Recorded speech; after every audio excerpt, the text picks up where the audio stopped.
Good morning mga idol. So, andito tayo. Good morning sa lahat. Ayan, papakita ko lang sa inyo yung kinuha namin kahapon na labong.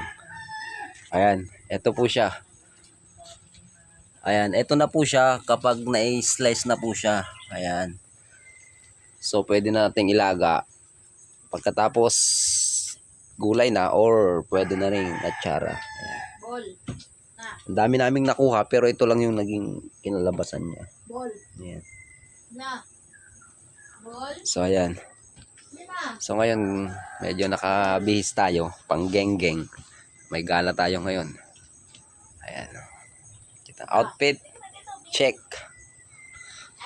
Outfit check. Ayan. Okay. Thank you. God bless all, mga idol.